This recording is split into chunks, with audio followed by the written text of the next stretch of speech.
Good morning, third grade. This is Mr. Bowman, and I'm about to read the first chapter in Pollyanna, Eleanor H. Porter's classic children's book.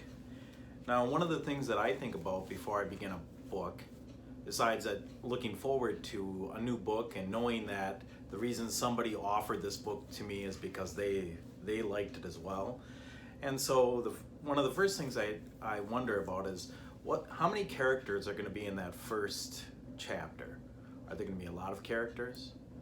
Is it going to be hard for me? Do I have to write down some names? Like some books that I read now actually have a little bookmark where I write down the names of the characters because they introduce so many right away.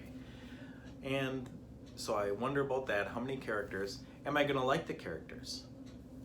And if I do like them, why do I like them? What words does the author use to make me like that character? Or what words does the author use to make me not trust that character or not like that character? And then ultimately, do any of those characters change over time that are introduced? Is the last chapter in the book going to show those characters behaving differently? I don't know. And then when I look at the book too, I see a cover like you've seen too, and old-timey clothes that girl is wearing. And this book is over 100 years old. It was written in 1913 and it became almost an overnight success with over 1 million copies sold, and there's a sequel to it called Pollyanna Grows Up. And so it was popular enough at that time and continues to be popular now. So I'm looking forward to taking a look at the first chapter. And the first chapter is Miss Polly. Miss Polly Harrington entered her kitchen a little hurriedly this June morning. Miss Polly did not usually make hurried movements. She especially prided herself on her repose of manner, but today she was hurrying, actually hurrying. Nancy, washing dishes at the sink, looked up in surprise. Nancy had been working in Miss Polly's kitchen only 2 months, but already she knew that her mistress did not usually hurry.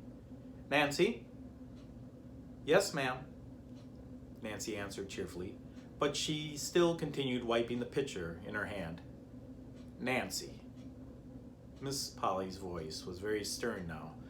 "When I'm talking to you, I wish you to stop your work and listen to what I have to say." Nancy flushed miserably.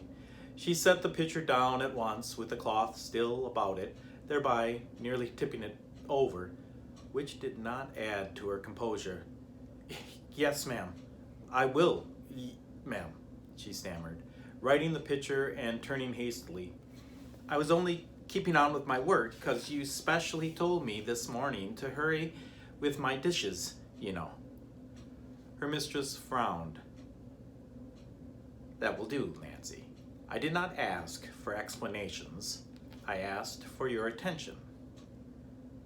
"Yes, ma'am." Nancy stifled a sigh. She was wondering if ever in any way she could please this woman. Nancy had never worked out before, but a sick mother, suddenly widowed, and left with 3 younger children besides Nancy herself, had forced the girl into doing something towards their support. And she had been so pleased when she found a place in the kitchen of the great house on the hill. Nancy had come from the Corners, 6 miles away, and she knew Miss Polly Harrington only as the mistress of the old Harrington homestead and one of the wealthiest residents of the town. That was 2 months before.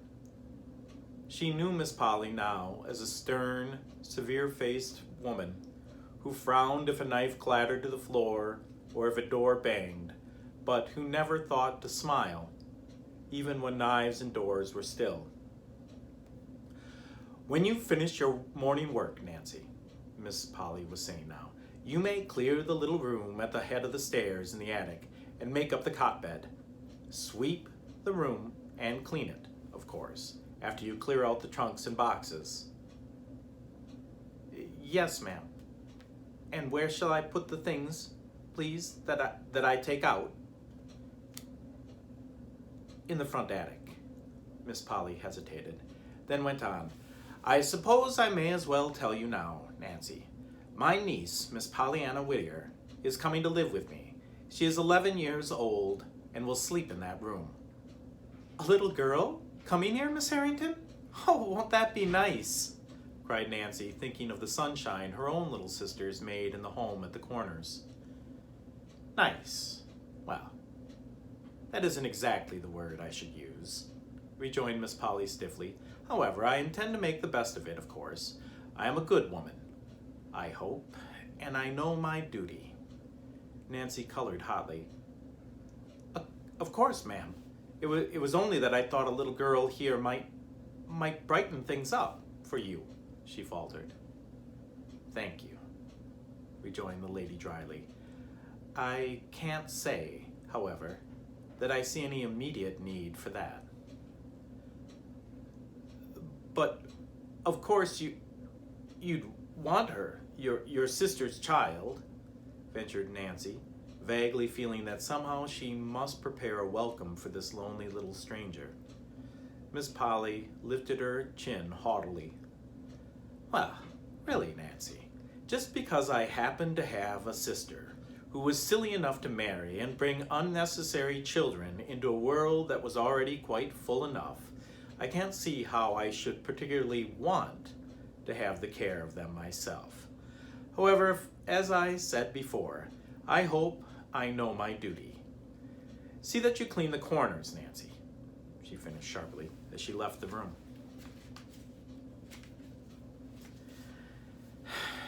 Yes, ma'am, sighed Nancy, picking up the half-dried pitcher, now so cold it must be rinsed again. In her own room, Miss Polly took out once more the letter which she had received 2 days before from the far-away western town, and which had been so unpleasant a surprise to her. The letter was addressed to Miss Polly Harrington, Beldingsville, Vermont, and it read as follows. Dear Madam, I regret to inform you that the Reverend John Whittier died 2 weeks ago, leaving one child, a girl, 11 years old.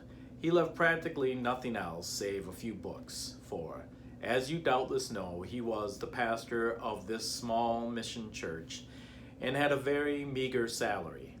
I believe he was your deceased sister's husband, but he gave me to understand the families were not on the best of terms. He thought, however, that for your sister's sake, you might wish to take the child and bring her up among her own people in the East. Hence, I am writing to you. The little girl will be all ready to start by the time you get this letter, and if you can take her, we would appreciate it very much if you would write that she might come at once, as there is a man and his wife here who are going east very soon, and they would take her with them to Boston and put her on the Beldingsville train. Of course, you would be notified what day and train to expect Pollyanna on. Hoping to hear favorably from you soon, I remain, respectfully yours, Jeremiah O. White. With a frown, Miss Polly folded the letter and tucked it into its envelope.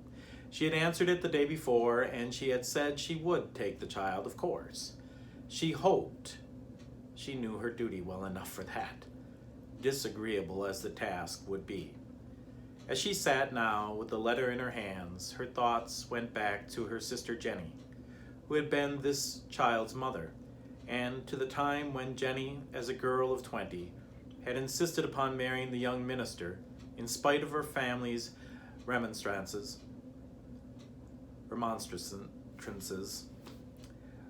There had been a man of wealth who had wanted her, and the family had much preferred him to the minister, but Jenny had not. The man of wealth had more years, as well as more money, to his credit, while the minister had only a young head full of youth's ideals and enthusiasm, and a heart full of love. Jenny had preferred these, quite naturally. Perhaps so she had married the minister, and had gone south with him as a home missionary's wife. The break had come then. Miss Polly remembered it well, though she had been but a girl of 15, the youngest at the time. The family had little more to do with the missionary's wife. To be sure, Jenny herself had written, for a time, and had named her last baby Pollyanna, for her two sisters, Polly and Anna. The other babies had all died. This had been the last time that Jenny had written, and in a few years there had come the news of her death, told in a short but heartbroken little note from the minister himself, dated at a little town in the west. Meanwhile, time had not stood still for the occupants of the great house on the hill. Miss Polly, looking out at the far-reaching valley below, thought of the changes those 25 years had brought to her. She was 40 now, and quite alone in the world. Father, mother, sisters, all were dead. For years now, she had been sole mistress of the house and of the thousands left her by her father. There were people who had openly pitied her lonely life, and who had urged her to have some friend or companion to live with her, but she had not welcomed either their sympathy or their advice. She was not lonely, she said. She liked being by herself. She preferred quiet. But now, Miss Polly rose with frowning face and closely shut lips.